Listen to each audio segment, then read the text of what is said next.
gourmand que nous allons passer ensemble. Madame est servie. Madame est servie. La cuisine du Périgord, c'est la cuisine sans beurre et sans reproche. Madame est servie.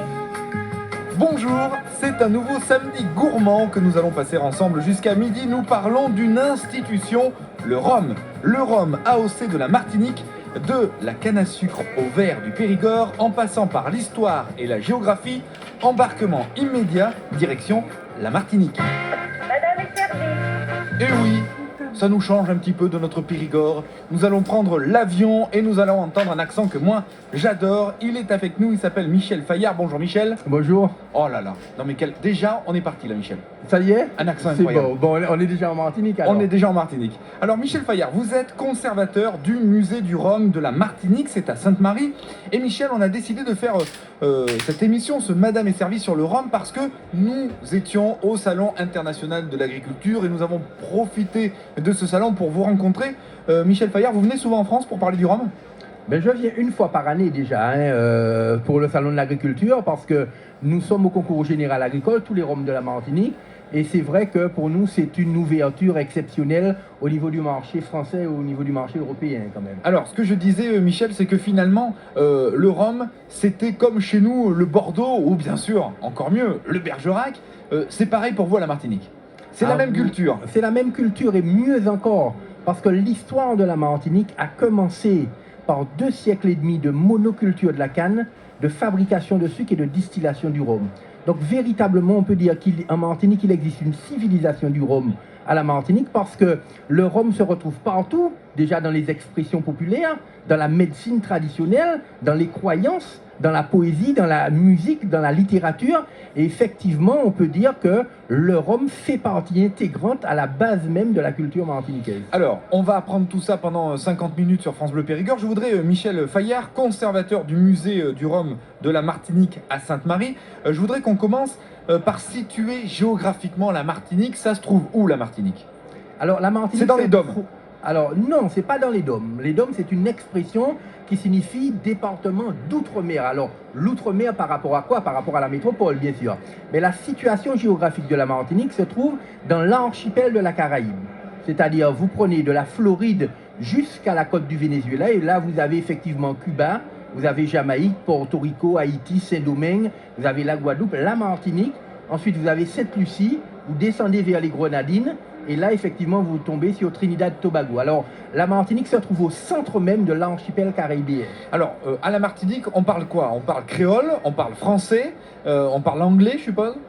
Non, à la Martinique, on parle d'abord français, d'abord dans un premier temps, la langue bien officielle, sûr, oui. Mais tout le monde parle effectivement le créole. Alors, le créole, c'est une espèce de langue, en fait, on l'appelle langue aujourd'hui, on ne disait pas trop à l'époque, on l'a revendiqué en tant que langue parce qu'il existe un CAPES créole aujourd'hui à la Martinique. Et c'est vrai que le créole, c'est, disons, la rencontre entre les langues africaines, certainement pour leur syntaxe, et les langues françaises, notamment pour le vocabulaire. Alors aujourd'hui, est-ce qu'à la Martinique, on a une tradition de la nourriture et de la gastronomie? Alors le rhum fait partie de la gastronomie, je le suppose, pas dans le sens des recettes, mais dans le sens de quelque chose qu'on boit et qui est fait avec beaucoup d'art. Est-ce qu'on cuisine beaucoup à la Martinique? Il y a une vraie gastronomie antillaise. Ouais. Effectivement, contrairement peut-être aux autres îles de la Caraïbe et les îles espagnoles ou anglaises où on ne retrouve pas trop de gastronomie, il est vrai qu'il y a une French touch quand même à la Martinique, parce que la Martinique est française depuis 1635, et c'est vrai qu'a été élaborée une véritable gastronomie à partir de poissons, à partir de crabes, à partir de morues, d'ailleurs même de produits importés. Et aujourd'hui, effectivement, il y a une gastronomie antillaise qu'on retrouve pratiquement dans tous les restaurants à la Martinique. Et de plus en plus élaborée, traditionnelle dans un premier temps, mais qu'on élabore au fur et à mesure. Alors Michel, pourquoi aujourd'hui sur France Bleu Périgord, on a choisi de parler du rhum martiniquais? Je suis sûr qu'il y a des gens devant leur poste qui se disent mais attendez, mais il y a du rhum aussi chez moi, en Guadeloupe, aux Antilles, il y a du rhum chez moi. Bon, pourquoi la Martinique? Parce que aujourd'hui, le rhum martiniquais a l'AOC, l'appellation d'origine contrôlée. C'est le seul rhum qui possède l'AOC. C'est ça, c'est-à-dire qu'il faut dire que le rhum existe pratiquement dans le monde entier. Oui. On retrouve du rhum en Chine, en Inde, au Venezuela, à Cuba, en France même, dans des pays où il n'existe pas de canne à sucre. On retrouve le rhum un peu partout. Et la différence, c'est que le rhum martiniquais, c'est une catégorie de rhum unique au monde qu'on appelle du rhum agricole. Alors on va voir tout à l'heure D'accord. ce que Alors- ça suppose. Parlons un peu d'histoire, parce que là, on est dans l'histoire du rhum. On l'a dit, le rhum est un petit peu partout dans le monde, mais le rhum a une histoire en Martinique. Elle commence quand, cette histoire? Quand est-ce qu'on a les premières traces de rhum en Martinique? Est-ce qu'on peut le dater, le rhum? Alors au départ, ce qu'on peut dater, c'est depuis 1635, effectivement, quand les premiers colons sont arrivés. Ils ont fait venir des Noirs d'Afrique. Ils ont fait venir des Noirs d'Afrique pour faire quoi? Pour planter de la canne à sucre, pour fabriquer du sucre et éventuellement, je dis éventuellement, pour distiller du rhum. Alors le sucre, dans un premier temps, c'est ça l'origine de la traite, effectivement. Le sucre, pourquoi faire? C'est pas pour sucrer du thé ou du café. Hein. Oui. Le sucre, c'était déjà pour justement conserver les aliments, conserver les fruits qui se conservaient jusqu'à présent dans le sel ou dans le froid. D'accord. Et effectivement, on a commencé à faire de la gelée, de la confiture, de la marmelade, si vous voulez. Et effectivement, à ce moment-là, c'est le sucre qui a un petit peu permis de stocker les fruits en Europe et donc de les commercialiser par là. C'est d'où l'expression, d'ailleurs, il y a plus de 16 ans. C'est de là qu'est née cette histoire-là. C'est depuis l'origine du sucre, en fait. Ah d'accord, Vous c'est-à-dire voyez, qu'on pouvait conserver, on pouvait avoir des fruits n'importe quand grâce au sucre. en dehors des Ah, saisons. d'accord, incroyable. En dehors des saisons, vous voyez. Incroyable, incroyable. Parce qu'avant, on prenait de la fraise tant qu'il y avait de la fraise, et quand il n'y avait plus de fraise, eh bien, tout le reste était jeté, et puis on passait à autre chose. Donc- Tandis que là, avec le sucre, on a commencé à mettre la fraise, la pomme, la poire, le raisin en confiture, en marmelade, en gelée, et effectivement, on a commencé à conserver, à stocker, donc à commercialiser. Donc les colons amènent la canne à sucre. Alors, les colons amènent la canne à sucre de l'Inde et éventuellement de Nouvelle-Guinée. Et effectivement, le climat s'y prête, donc finalement, la canne à sucre se plante très bien. Malheureusement, la canne à sucre est très difficile à couper, très difficile à exploiter. Et c'est là qu'effectivement, on va chercher une main-d'œuvre venue d'Afrique pour pouvoir, si vous voulez, gérer un petit peu tout ce qu'on appelle l'or blanc à l'époque. Alors là, Mais le rhum n'est pas encore arrivé. alors, entre-temps. parlons de l'esclavage maintenant, puisque là, on est au cœur, vous venez de dire quelque chose de très important. Les colons amènent la canne à sucre, c'est trop pénible pour que eux travaillent, c'est ça que vous venez de me dire. Donc, esclaves. Ah, absolument, absolument, parce que la canne à sucre a une grosse difficulté. Premièrement, elle a énormément de paille par terre, donc il faut dépailler. Elle a énormément de feuilles en l'air, donc il faut, et en plus ce sont des feuilles coupantes. Donc vous imaginez, en plus la coupe de la canne se fait en période de sécheresse. Ça veut dire qu'il faut que le coupeur de canne soit complètement vêtu du pied jusqu'à la tête, si vous voulez, oui. avec le chapeau et tout, Ah oui. et cela sous 30 degrés à l'ombre. Vous voyez ce que je veux dire? Donc les esclaves avaient ce travail. Donc les esclaves venaient d'où? Vous nous l'avez dit. Les esclaves venaient d'Afrique, de D'Afrique. Côte d'Ivoire, Ouais. de Guinée, du Bénin, etc. Ouais. Hein, on connaît l'histoire de Gorée, on connaît l'histoire de Cotonou, etc. D'accord. Donc si vous voulez, ils venaient là uniquement pour planter de la canne, pour fabriquer du sucre et pour distiller du rhum. Alors bon, je vais vous poser une question qui est un peu bête sûrement. S'il n'y avait pas eu de canne à sucre, il n'y aurait pas eu d'esclaves? Non, non. S'il n'y avait pas eu de canne à sucre, il n'y aurait pas eu d'esclaves. D'ailleurs, on a des exemples d'îles dans la Caraïbe comme les Saintes, comme Saint-Barthélemy, Ouais. où justement on n'a jamais planté de canne et donc il n'y a jamais eu de noir. Ce sont des îles blanches, des îles bretonnes comme Saint-Barthélemy ou les Saintes. Donc si vous voulez, les Noirs sont véritablement venus pour cette tâche-là. Alors, on a la canne à sucre, les esclaves s'occupent de la canne à sucre. À quel moment on a l'idée de faire du rhum? Qui a l'idée de faire du rhum avec la canne à sucre? Qui distille en premier, on va dire? Alors au départ, je vais vous dire, c'est les pirates, les corsaires, les flibustiers, les boucaniers qui se sont dit, ben voilà, on a fabriqué du sucre et il y a des résidus qui s'appellent de la mélasse. Cette mélasse-là, ce sont les résidus de sucre, comme il y a de la mélasse dans la betterave, par exemple. On fait de l'alcool, d'ailleurs, de betterave.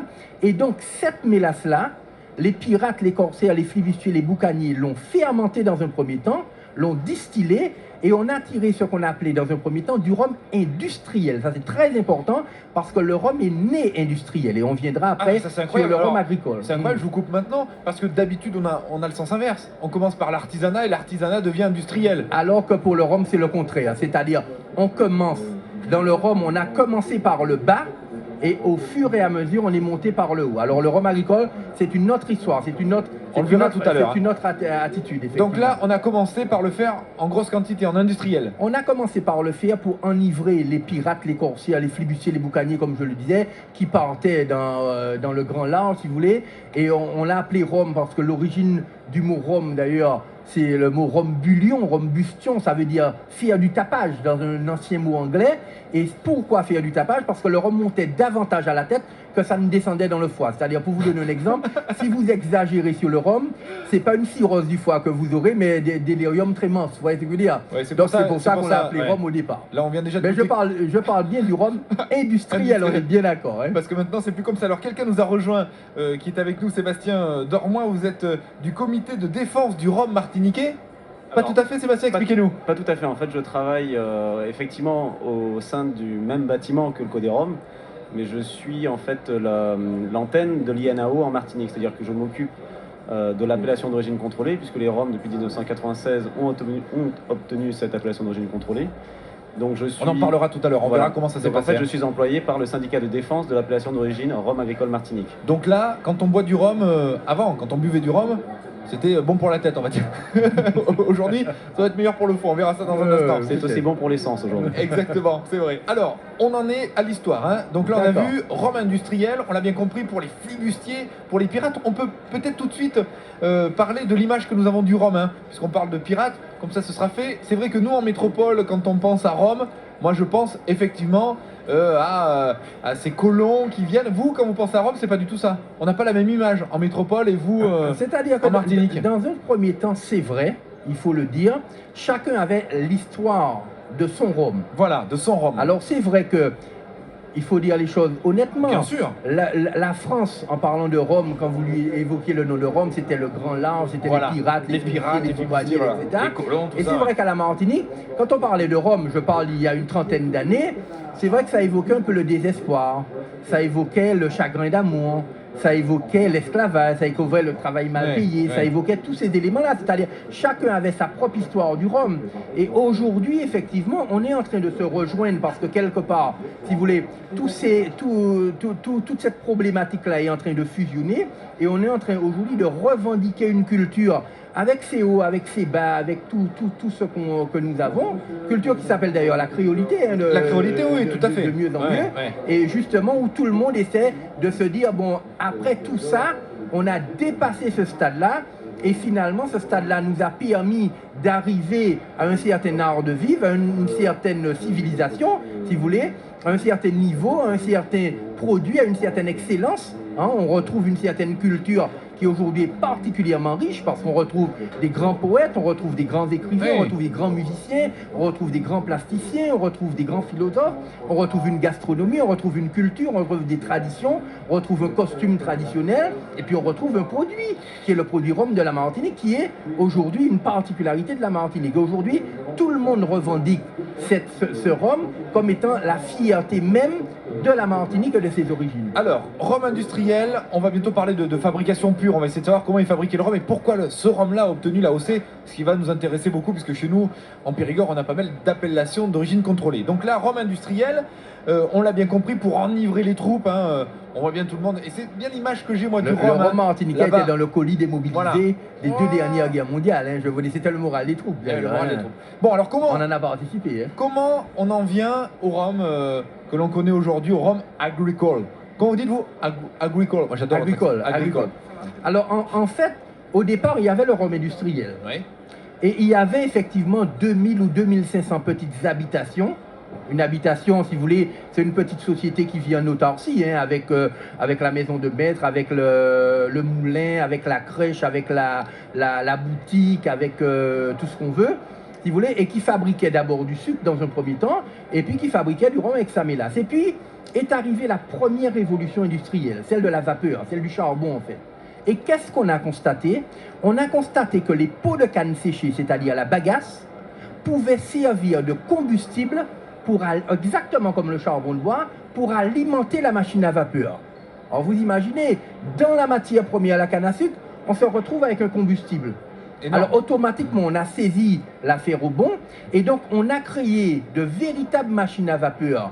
Je vous dis, comme les temps modernes de Charlot, les romans de Zola, etc., si vous voulez.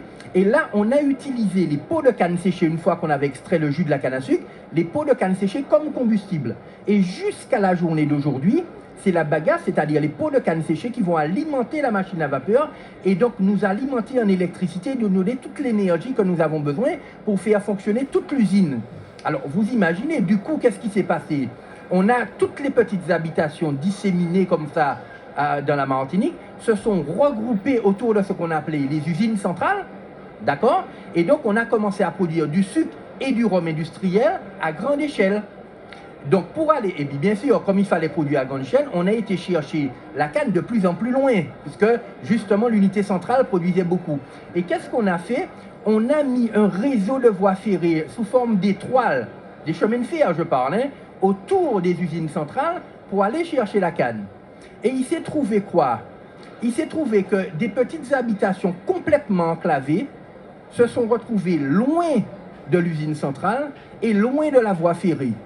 Donc ils se sont dit, mais qu'est-ce qu'on va faire nous? On va mourir finalement. Alors ils ne savaient pas quoi faire avec le rhum, ils allaient quand même pas faire du sucre, puisque le sucre était déjà meilleur marché à l'usine centrale.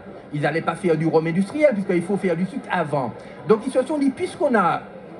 et en plus, on n'était même pas encore à l'époque de la diversification, bananana, on était encore au stade de la monoculture. Alors ces petites habitations enclavées se sont dit, ben, puisqu'on ne sait pas quoi faire, on va prendre notre canne à sucre et puis on va distiller directement le jus de canne, le vezou, ça s'appelle.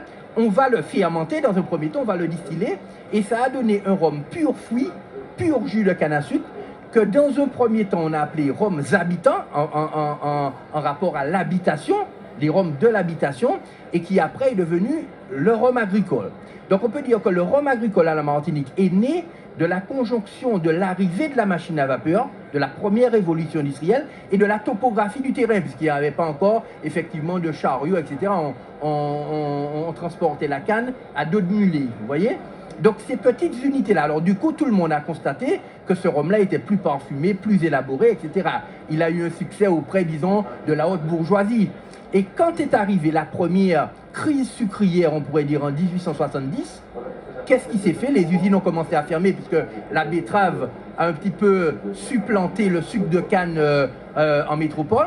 Quand est arrivée la première crise industrielle en 1870, les petites habitations qui faisaient du rhum agricole et qui commençaient à se développer ont racheté les usines centrales et à ce moment-là, on commençait à produire du rhum agricole à grande échelle. Madame est servie jusqu'à midi. Vous êtes aujourd'hui en Martinique, et oui, France Bleu Périgord a les moyens, puisque nous avons pris l'avion et nous sommes arrivés en Martinique. Il fait beau, il fait soleil. Dominique Troussel est en tutu. C'est pas mal hein, sur la plage. Vous trouvez pas le petit tutu de Dominique Troussel Parfait. Michel Parfait, elle est charmante. Comment vous dites charmante? Elle est charmante. Bon, moi aussi je vais prendre l'accent maintenant. Nous sommes ici pour parler du rhum agricole, du rhum AOC de la Martinique, appellation d'origine contrôlée. Alors on a vu l'histoire passionnante hein, avec Michel Fayard, conservateur du musée du rhum de la Martinique à Sainte-Marie. Je voudrais qu'on parle, Michel, maintenant de fabrication. On est dans Madame est servie, on est dans une émission qui s'attache à parler du goût. Comment aujourd'hui fabrique-t-on le rhum? Et on va comme ça arriver jusqu'à l'AOC. Aujourd'hui, quelle est la technique pour fabriquer du rhum agricole? Donc on a la canne à sucre, on la ramasse, qu'est-ce qu'on en fait? Alors la canne à sucre est coupée dans un premier temps, Oui. elle est transportée à l'usine. Premièrement, elle est lavée, parce qu'il faut quand même éliminer tous les micro-organismes contenus dans la terre. Et après, cette canne à sucre est broyée. Broyer, ça veut dire quoi? Ça veut dire que premièrement, on va extraire le jus. Oui. Et deuxièmement, que la bagasse, donc ce que je parlais, va monter directement sur un petit tapis roulant dans une chaudière. Et donc ça va alimenter la chaudière en combustible, nous donner de la pression, pression-vapeur, vapeur qu'on va utiliser pour faire fonctionner toute l'usine. Et deuxièmement, le jus de canne qu'on appelle du vezou, on va l'amener directement en fermentation. Alors il faut vous dire que la fermentation, qui est la transformation du sucre en alcool, se fait très rapidement, étant donné que premièrement, on est pratiquement en période de sécheresse, c'est-à-dire en ce moment même, hein, les usines marchent à la Martinique, on fait à peu près 28-29 degrés à l'ombre. Ça veut dire que premièrement c'est très chaud et que deuxièmement le taux de sucre est très élevé dans la canne. Oui, bien sûr. Donc ça veut dire que la fermentation, contrairement au raisin, à la pomme ou à la pomme, va se faire en 36 heures ou 48 heures maximum. Donc une fermentation avec un tout petit peu de levure de boulanger, ça c'est pour le contrôle du départ et de l'arrivée. Donc au bout de 24 heures, 36 heures, on aura un vin de canne qui va titrer à 5 ou 6 degrés d'alcool, d'accord? Et c'est ce vin de canne-là qu'on va passer directement en colonne à distiller en continu. Alors avant, on utilisait l'alambic charentais. Aujourd'hui, on utilise une colonne à distiller. Et donc, la colonne à distiller, c'est quoi? C'est qu'on va injecter des vapeurs sèches par le bas. On va envoyer du vin de canne par le haut. Le vin va descendre de plateau en plateau, les vapeurs vont monter.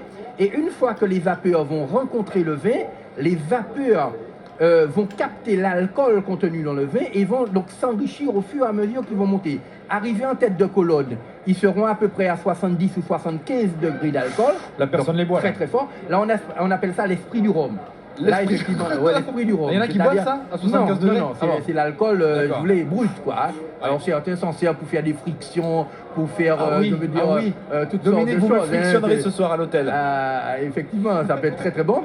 Et c'est vrai que une fois qu'on a obtenu ce rhum à 70 ou 75 degrés, on va le laisser se rassir pendant à peu près 6 mois.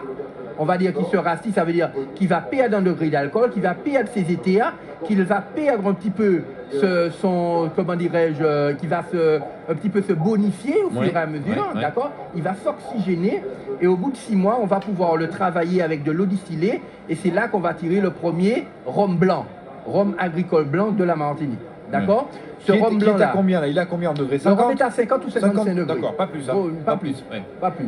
Déjà, c'est pas mal. C'est atteint, ouais, Déjà, c'est pas mal. Là, je déjà viens pas d'en mal, boire hein. parce que là, on en boit depuis le début de cette émission. Là, j'ai Ah oui, c'est quand même le feu alcool dans la fort, gorge, hein. hein, les enfants là. Fort mais parfumé, vous voyez. J'adore, c'est très bon, très très bon. Alors après ce rhum-là, on va le faire passer dans des foudres de chêne.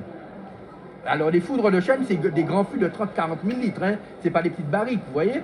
Des foudres de chêne de 40 000 litres et au bout de 18 mois, on va appeler ça des rhums élevés sous bois, du rhum paille notamment, ou du rhum, des fois on l'appelle du rhum doré, etc. Mais enfin, un rhum élevé sous bois qui est une appellation d'origine contrôlée.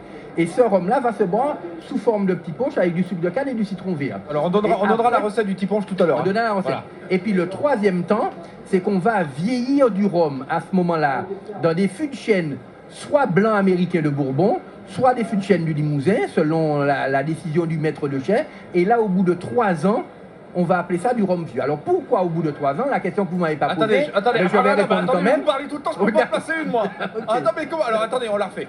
Pourquoi Michel? Parce que moi je bois du rhum, mais lui il attaque au vin suisse. Hein.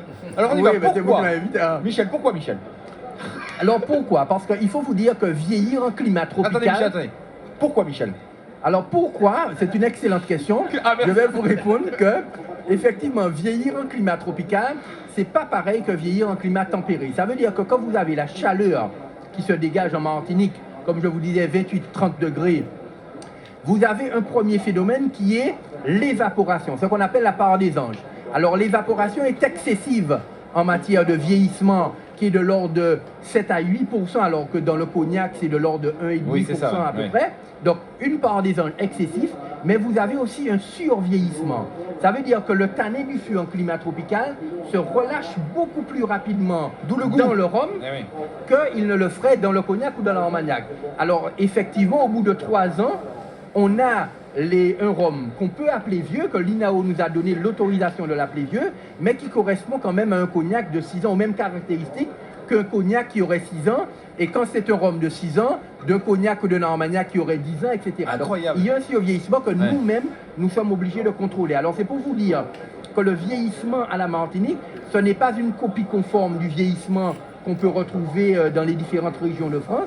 C'est une véritable particularité, une spécificité, un savoir-faire très particulier qu'ont nos maîtres de chai pour pouvoir effectivement laisser, si vous voulez, doser le vieillissement au fur et à mesure dans ce climat chaud et tempéré. Incroyable. Vous êtes sur France Bleu Périgord, un homme qui parle comme 10, Michel Fayard, conservateur du musée du rhum de la Martinique. Je vous laisse déguster un petit peu votre vin parce que Sébastien va aussi parler. Hein. Sébastien, l'AOC, elle a été dure à obtenir pour ce rhum martiniquais. Ça a été compliqué pour vous? Ça a été un travail de très longue haleine. En fait, il faut savoir que les premières démarches liées à la qualité dans le rhum ont été entreprises au milieu des années 70.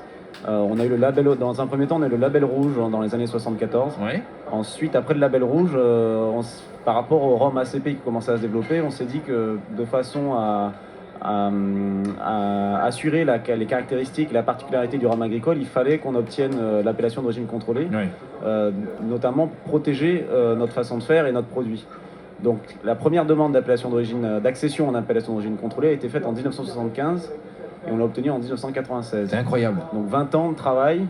Alors pourquoi 20 ans? La première raison, c'est qu'au départ, l'INAO ne prévoyait pas d'appellation d'origine contrôlée outre-mer. Ah, carrément. Bah, Donc- pourtant, c'est un territoire français. C'est un territoire, c'est même un département Un français. département français. Au même titre. Oui, tout à fait. que Oui, le tout à fait. département. Oui. Et seulement, à cette époque-là, l'INAO n'avait pas prévu d'établir d'AOC outre-mer. Incroyable. Donc il a fallu déjà changer les décrets qui Ouais. régissent l'INAO pour que ces décrets puissent prévoir l'existence d'une AOC outre-mer.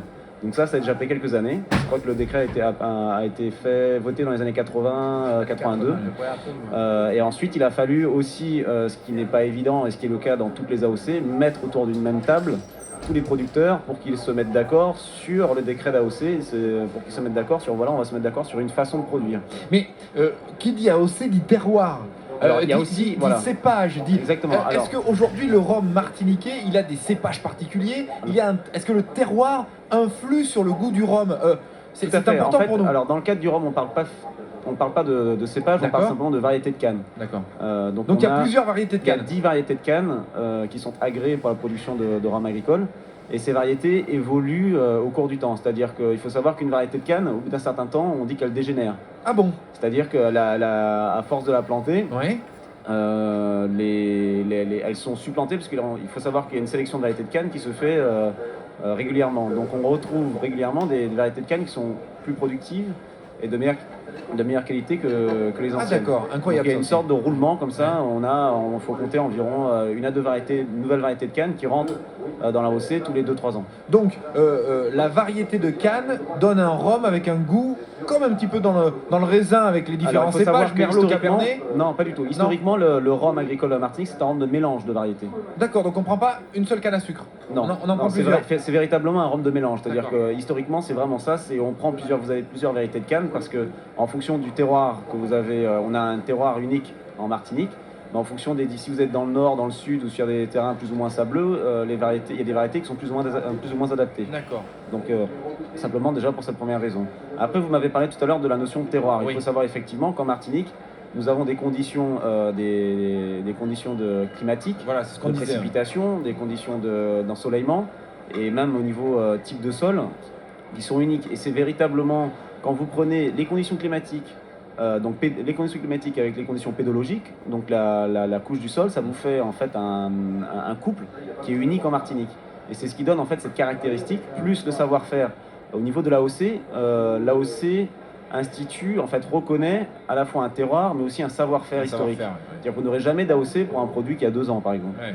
Parce que donc en fait l'AOC Martinique reconnaît un savoir-faire plus que séculaire, puisque le rhum agricole on a commencé à le produire il y a plus d'un siècle. Ouais, c'est ce Donc qu'il il y nous a disait en début véritablement un d'émission. savoir-faire dont on peut se targuer. Alors là ça me donne une idée, j'en ai pas souvent, mais là ça m'en donne une. On fabrique, vous l'avez dit, on fabrique du rhum un petit peu partout. Est-ce que c'est du rhum agricole aussi et pourquoi les autres n'ont pas l'AOC? D'abord Michel, après parce que pourtant aussi on a un terroir aussi. Il faut vous dire que tous les rhums sont industriels.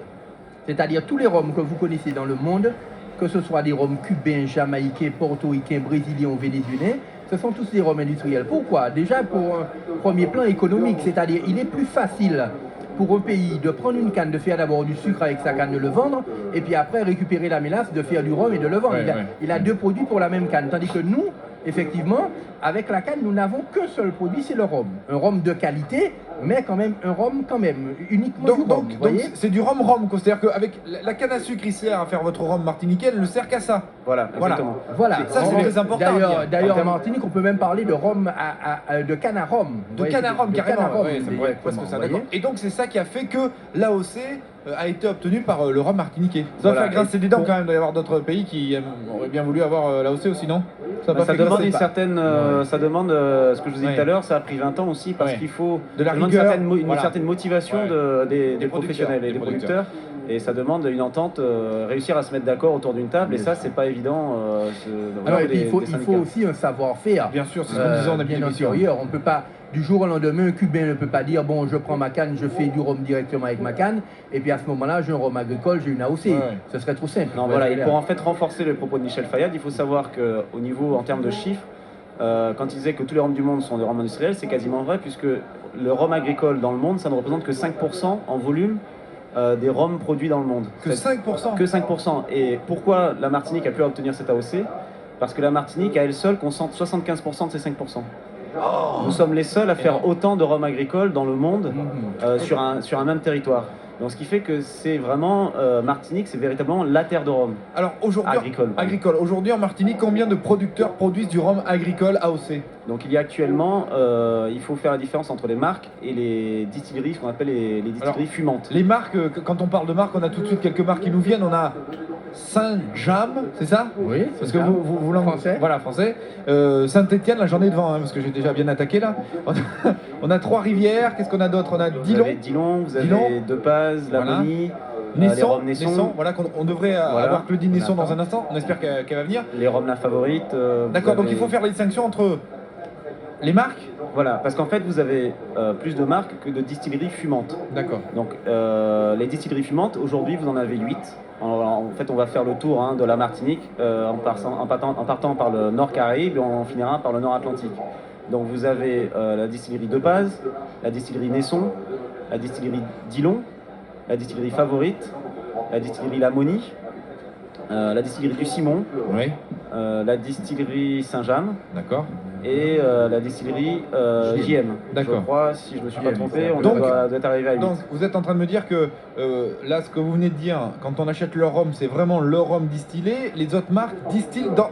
En fait, ce qui se passe, c'est que vous avez la distillerie du Simon qui revend, qui produit son Voilà. rhum mais qui n'a pas de D'accord. marque commerciale et qui, elle, revend le rhum. Et c'est vraiment la matière première. Et après, vous avez quand même, enfin ça, il faut pas... Oui, il un faut- savoir-faire, non, faut pas un le savoir-faire oui. énorme. C'est-à-dire que vous avez par exemple Saint-Étienne achète son rhum blanc. Mais il est, on va dire, brut de décoffrage. Il sort de la colonne, Voilà. il l'achète et après c'est à Oui, lui de tout à faire. fait. C'est son Tout à fait. savoir-faire qu'il impose sur ce rhum blanc. Alors justement, sur France Bleu Périgord, dans Madame est servie, parlons un petit peu de goût. 50 degrés, est-ce qu'à 50 degrés, on a encore du goût, Michel? Est-ce qu'on peut trouver des nuances ou est-ce qu'on est complètement absorbé par l'alcool? Parce que c'est vrai qu'ici en France, quand on dit rhum à quelqu'un, ici en France, en métropole, pardon, quand on dit rhum à quelqu'un, la plupart du temps, les gens disent oh là là, mais moi je bois du rhum dans du coca, là c'est oh là là, c'est pas bon, le rhum c'est trop fort.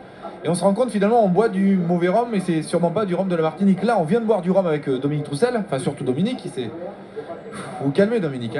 Et effectivement, on a goûté, on a 1, 2, 3, 4, 5, 6, une dizaine d'échantillons là, et on a trouvé des différences. C'est important à dire ça. C'est-à-dire que C'est très important. parce ouais, qu'il faut vous c'est dire pas que seulement de l'alcool le rhum, c'est pas c'est seulement pas seulement 50 de l'alcool, degrés. et il ne faut pas comparer les alcools fermentés et les alcools distillés. C'est vrai que quand vous avez du vin ou du cidre qui sont des alcools fermentés, effectivement, à très peu de degrés d'alcool, vous avez déjà des goûts qui se ressentent. Tandis que quand vous avez des alcools distillés, si vous voulez, vous ne commencez à ressentir le goût qu'à partir de 50 degrés. Parce que nous avons essayé aussi du rhum à 40 degrés qui véritablement sert plutôt d'ingrédient, c'est-à-dire le rhum à 40 degrés sert à faire de la cuisine, de la pâtisserie, des cocktails, des grogs, etc., des babas au rhum, tout ce que vous voulez. Tandis que le rhum à partir de 50 degrés, c'est un produit, ce n'est pas un ingrédient. C'est-à-dire, on va l'utiliser comme un petit punch avec du sucre de canne et du citron vert. C'est ça qu'on va boire en apéritif, un petit punch blanc ou un petit punch pain, ou on va l'utiliser comme un vieux. Alors, en vieux, comme il a vieilli, il perd quand même en degrés d'alcool, il se retrouve entre 40 et 45 degrés. Et là, on va l'utiliser comme un digestif, un cognac qu'on a en maniaque, vous voyez? Donc, si vous laissez à partir de 50, qu'on retrouve effectivement cette saveur, ce côté floral, végétal, Alors, etc. on dans retrouve le quoi rhum. comme goût dans le rhum pour vous qui êtes martiniquais? Alors, je pense que M. Dormois est mieux à même de parler d'un certain nombre de goûts, mais c'est vrai qu'il en qu'on voit plus que vous, c'est ça? retrouve. Non, je veux dire, il est J'en plus déguste spécial les peut-être plus. affaires. Et en plus, vous êtes juré, vous. Peut-être Voilà, plus, vous en avez goûté combien les ce matin? jurys, voilà. Alors, attendez, je vais dire une bêtise, parce que le salon de l'agriculture est fini depuis pas mal de mois, on en profite, parce que sinon on ne pourrait pas vous avoir, donc je dis une grosse bêtise. Ce matin, il y a quelques mois, vous étiez donc en dégustation, vous avez goûté combien de rhum? Alors, ce matin, au concours général agricole, nous avons eu. Enfin, ce matin, rajoutez, 7 rhums. il y a quelques mois. ce Il y a matin. quelques mois, Voilà. il y a même déjà beaucoup de mois. Voilà, beaucoup de mois. Vous avez goûté 7 rhums. 7 rhums, oui. D'accord. Donc ça fait un peu beaucoup. Il faut savoir que dans l'activité que j'occupe, c'est-à-dire l'appellation d'origine contrôlée, Ouais. j'ai aussi en charge la dégustation, l'organisation des commissions d'agrément pour la dégustation des rhums. Il faut savoir que tous les rhums de la Martinique, et ça c'est une spécificité de la Martinique et c'est unique au monde, tous les rhums avant commercialisation Ont goûté. sont systématiquement dégustés par un comité Incroyable. d'experts formé et anonymé par les fraudes. Vous crachez Systématiquement, c'est obligatoire.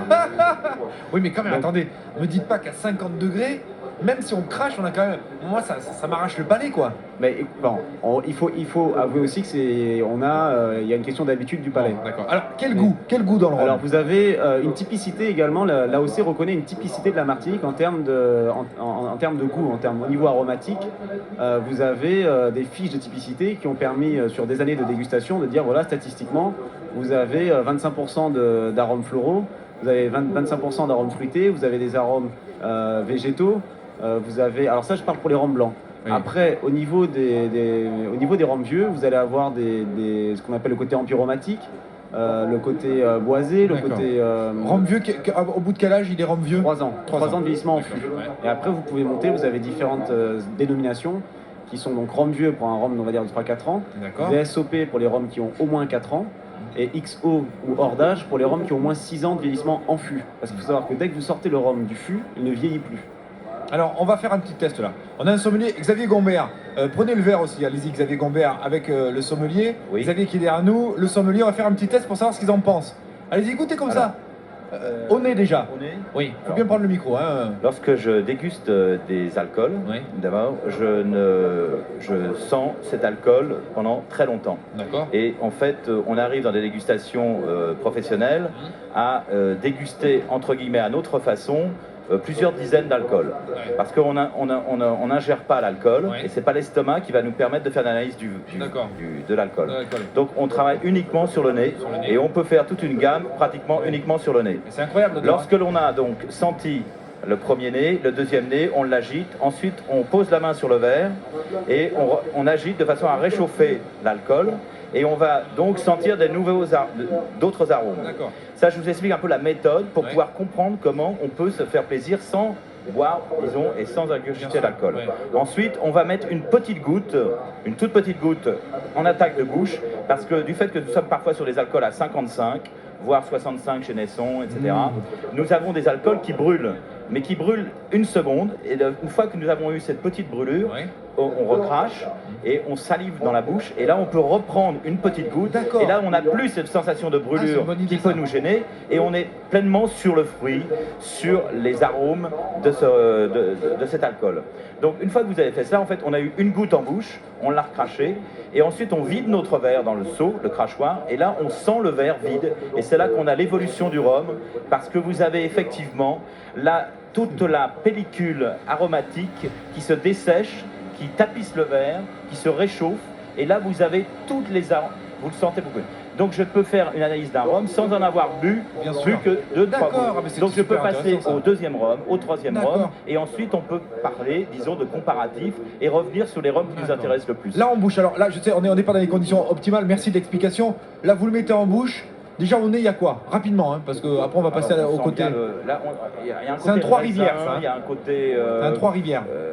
Là c'est un Trois-Rivières. Allez-y, hein, faites-nous ça en direct là, c'est bien ça. Vous avez aussi des côtés de ce qu'on appelle, nous, fleur de canne. Moi voilà, je trouve qu'il y a un côté ou, fleur d'oranger. fleur aussi. d'oranger, voilà. oui. Fleur d'oranger Ouais. qui ressort le plus souvent. Il y a c'est des vraiment agrumes, on a voilà. effectivement beaucoup d'agrumes, des Beaucoup agrumes un d'agrumes, petit fleurs peu d'oranger. confits, des agrumes de citron vert, on a des agrumes. Vous voyez, quand on met un zeste de citron, Ouais. un zeste d'orange, un zeste de mandarine dans un plat, ça le réveille. Là, on retrouve toute cette alchimie des zestes autour du raisin, de la canne et du sucre. Oui, c'est ça, on sent bien les agrumes, hein, c'est ça, hein, Michel, hein. Absolument. Absolument. Ça, souvent- ça c'est souvent nous les invite à goûter. Voilà. Alors Ce là, sont il goûte. souvent les notes qui ressortent en commission d'agrément, c'est-à-dire des rhums Ouais. blancs qui sont sur le fruit, sur la fleur de canne, les agrumes, le citron vert. C'est véritablement les arômes, la typicité martinique en fait. Alors là, en bouche. Donc l'attaque en bouche est très fine, très délicate, très élégante. Il n'y a aucune agressivité. Effectivement, on a une sensation de chaleur, parce que nous sommes dans un rhum à 50 degrés, mais on n'est pas du tout brûlé. On a vraiment le fruit qui vient tapisser la bouche. On n'a pas du tout Oui. d'agression. Et là, par contre, après, lorsqu'on commence à resaliver avec la... Il ne faut pas oublier que le rhum, là, est à 17, 18, 20 degrés. Dès l'instant, il est rentré dans notre bouche. il monte à 30, 35, donc il y a un réchauffement brutal qui fait que ça dégage immédiatement des arômes. Et il ne faut pas oublier que les arômes, c'est une rétro-olfaction qui se fait par l'arrière du nez. Ouais. Parce que si vous avez le nez bouché et si vous êtes enrhumé, vous pouvez mettre du rhum dans votre bouche, vous ne sentirez rien. Ouais. Parce que là, vous avez vraiment, c'est uniquement les muqueuses qui vous renvoient des informations et qui vont s'associer à des souvenirs d'enfance ou récentes qui vont vous permettre de dire ça sent l'ananas, ça sent ceci. Ouais. Ça Alors sent vous cela. sentez quoi là vous? Donc c'est très fin. Là, c'est la confirmation des arômes qu'on avait au nez. bon. Là, on est sur une salade de fruits avec des agrumes, vrai. c'est vraiment très fin, mais il y a beaucoup de fraîcheur. Parce que quand je dis fraîcheur, c'est que c'est presque désaltérant. On n'a pas du tout d'agressivité, ça nous plombe pas la bouche, c'est pas sucré, c'est vraiment très agréable. Il y a du sucre, mais c'est tout en finesse. Ah ben voilà, quelle belle Vraiment quelque chose publicité. de très intéressant. Et Merci ça, beaucoup. On a sur C'est un Trois-Rivières. Un Trois-Rivières, ça fait partie des très très belles marques, effectivement, pour nous professionnels. Merci beaucoup, monsieur le sommelier. C'était vraiment une belle explication. Alors là, on a tout dit sur. Splendide. Il n'y a plus rien à dire là sur les Non, goûts non, du je rhum. crois que là, Alors, on l'a dit, le rhum agricole de la Martinique et appellation d'origine contrôlée. Alors, on va vous donner quelques petites recettes. Je voudrais avoir votre recette, Michel, du tiponche. Comment on fait un bon tiponche? Alors en fait, au départ, traditionnellement, quand vous demandiez un petit punch en Martinique, On dit un petit ponche, c'est pas un petit ponche. Moi, je dis toujours un petit ponche. un petit punch, Un petit. un petit punch, Un petit punch, oui, un ouais. petit punch, un petit punch, Un quoi, petit je veux punch, dire. ouais.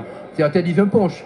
Mais en fait, on vous mettait la bouteille sur la table, le zeste du citron et le sucre de canne.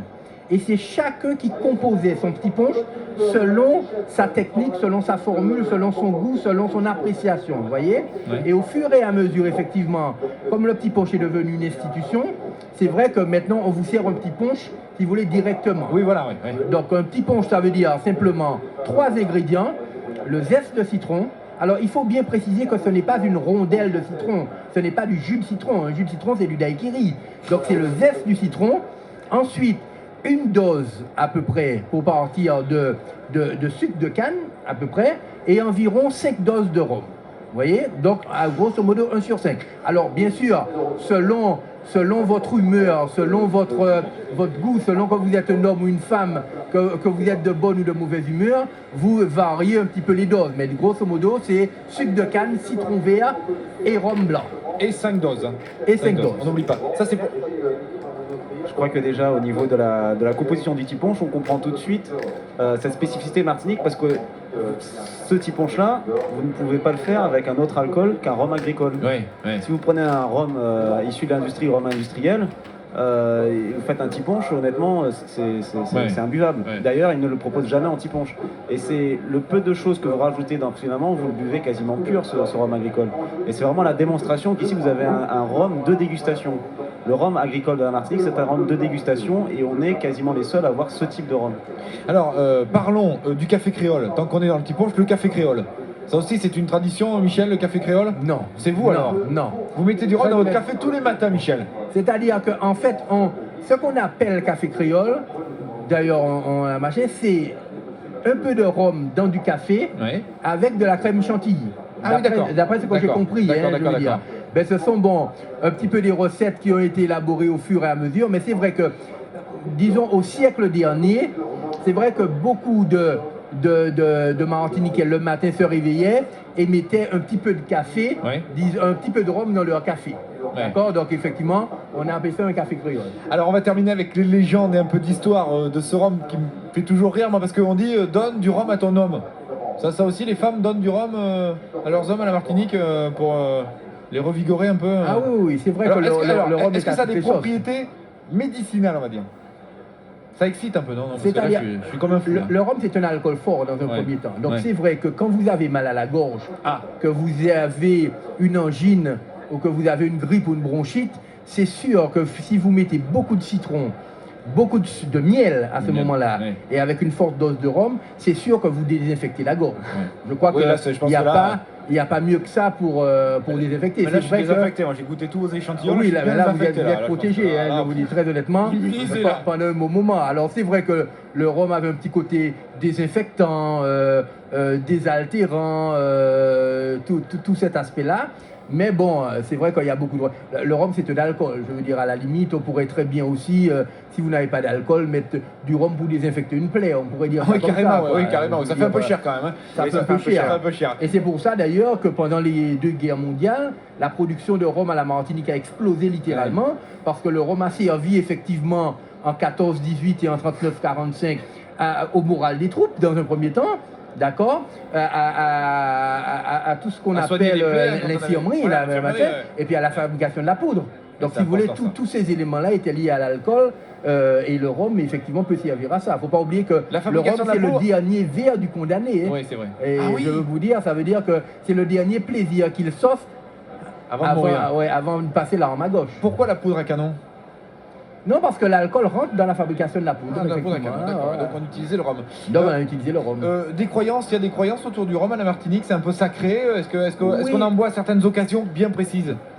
Alors il y a je sais pas, Noël tous les jours à midi. Oui, tous les jours à midi, voilà. Tous les jours à midi. Au jour de l'an, à Pâques, ouais, coup de rhum. D'accord, donc il n'y a pas d'occasion, on sort pas du rhum pour... Il n'y a pas la grande fête. C'est-à-dire pendant le carnaval, si, hein, quand même. Hein, autant, par exemple... à Noël, on boit du schrob, c'est-à-dire du rhum avec macéré dans des écorces d'orange, etc. Bon, pendant la fin de l'année, on a plutôt tendance au champagne parce que c'est la fête. Mais pendant le carnaval, effectivement, il y a une forte consommation de rhum, ça il faut le reconnaître. Donc le rhum, on peut le mettre, on l'a dit, avec du citron, du sucre. Avec quoi on peut pas cuisiner avec, sauf les babas au rhum, mais ça c'est pas avec le même rhum. Vous nous l'avez dit en début d'émission. Avec quoi on peut boire le rhum? Vous pouvez le prendre aussi, un usage qui est relativement fait en Martinique, c'est ce qu'on appelle le planteur.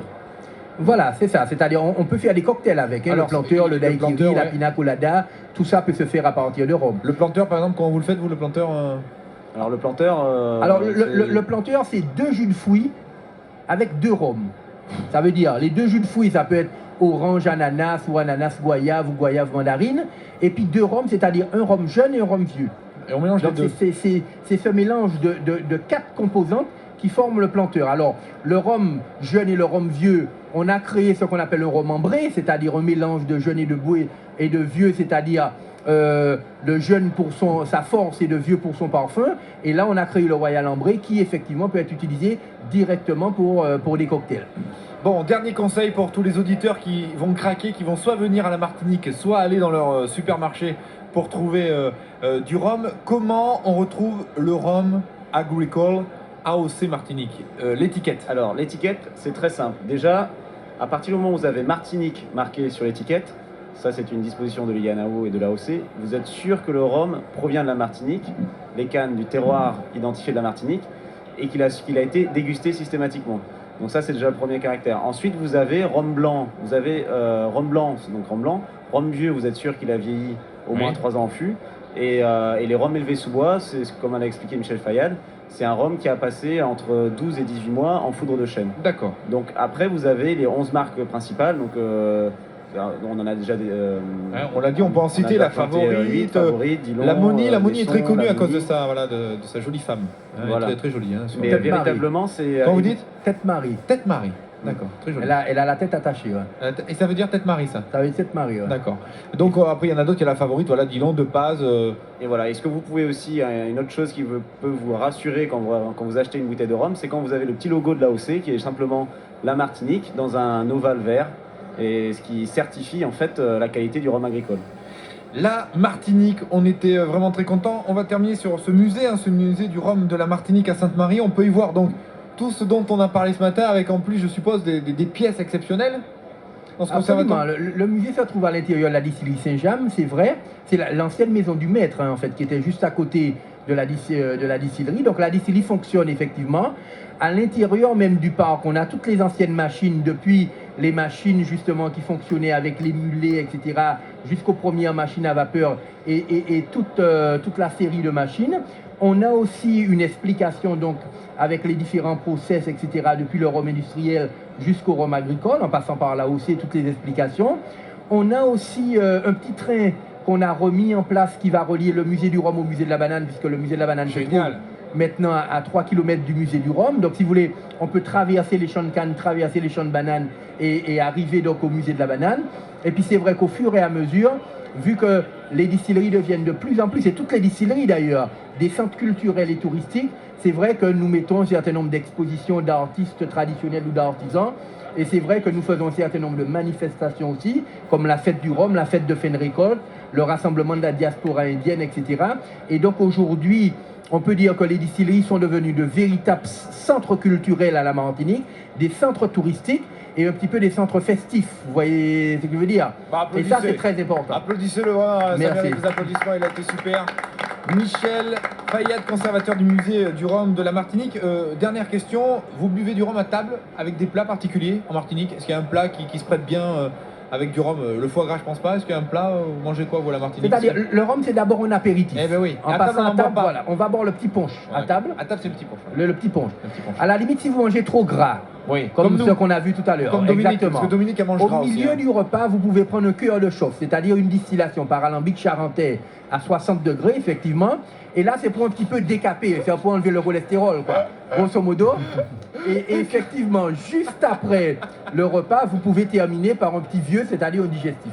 Alors regardez Xavier Gombert qui nous a accueillis gentiment ce matin et qui lui connaît bien aussi la Martinique, nous a apporté du foie gras. Xavier, prenez le micro jaune. Un dernier petit mot avec vous, on parlait de gras à l'instant. Est-ce que vous qui connaissez bien la Martinique, hein, surtout les Martiniquaises, surtout, Xavier oui. Gombert, hein, du Périgord, est-ce que on peut boire du rhum agricole de la Martinique avec du foie gras?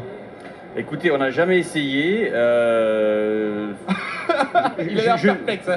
Oui, effectivement, je suis perplexe parce que, bon, non pas que ce soit un mauvais produit, bien au contraire, on vient de le voir, mais c'est vrai que la puissance du rhum aura du mal à s'accommoder avec la douceur et avec le gras du foie gras. Par contre, on peut pourquoi pas essayer d'imaginer de travailler un petit peu de rhum vieux avec du magret ou des aiguillettes. Ce que je vous propose, Voilà. Xavier, c'est que nous... C'est-à-dire, c'est ce que je disais tout Voilà. à l'heure. Ouais. Nous avons une société agroalimentaire à la Martinique qui a commencé à travailler le foie gras avec du rhum vieux, notamment pour la Noël. C'est-à-dire, ils importent le foie gras et là, ils enlèvent le gras ou je ne sais machin et ils le mélangent avec du rhum vieux, ils le font mixer et après, ça sort comme Michel, un produit Ouais, de d'excellente toute façon, qualité. on, Non, mais on le j'ai met là- une on idée. fait bien des préparations, enfin, des terrines, Avec du on Madère, fait et ça. macérer Bien sûr, le foie le foie gras. gras avec du cognac ou de Du l'armagnac. Madère, absolument. Donc on peut le faire. Absolument. Mais effectivement, moi j'étais sur l'accompagnement à table, Non. boire Non. du rhum avec du foie gras, Non. je ne crois pas. J'ai Mais une mettre idée. un accompagnement, pourquoi pas. J'ai une idée, on arrive au terme de cette émission. Est-ce que vous nous invitez à la Martinique? Ah, bien volontiers. Quand? Bien volontiers. Ben, quand vous voulez. On va à la Martinique, on fait une émission incroyable. Alors, ce qui serait On intéressant, c'est emmène vous tous venir les en période de produits récolte, périgourdins. puisque c'est là que toutes les distilleries fonctionnent. Il faut vous dire que la récolte se fait de février, donc elle a commencé Ouais. il y a à peine quelques jours. mois là. Donc, Non, ouais. dites quelques mois, dites Et quelques mois. quelques mois jusqu'à juillet. Donc, vous voyez, vous pouvez C'est encore bon, alors, venir, ça y est, parce que, actuellement, on y est là. On va maintenant, demander vous à voyez. notre patron Xavier hein, si on peut y aller. Je pensais que... Pas de problème, on fait nos valises de suite. Voilà, on de arrive, suite hein. on ira. Merci beaucoup, vous allez déguster un peu de foie gras de chez nous. Sans problème, parce bien que sûr. ça se passe comme ça en Périgord. Merci. Un dernier conseil, Xavier Gombert me le disait hors antenne, il disait moi j'aimais pas trop le rhum et il a découvert le cœur de chauffe et depuis il ne boit que ça d'ailleurs, regardez dans l'état qu'il est. Donc n'hésitez pas, renseignez-vous, goûtez différents rhums, ils n'ont pas tous le même goût mais en tout cas dégustez des rhums AOC de la Martinique. En plus on n'a aucun intérêt à vous dire ça, on l'a goûté, ils nous ont parlé pendant 50 minutes, c'était incroyable, hein. Vous allez bientôt prendre ma place. Hein. Très bien, ben, écoutez, à la Martinique À peut-être. la Martinique peut-être. Merci beaucoup. À très bientôt. C'était Madame est servie. Bon appétit. Madame est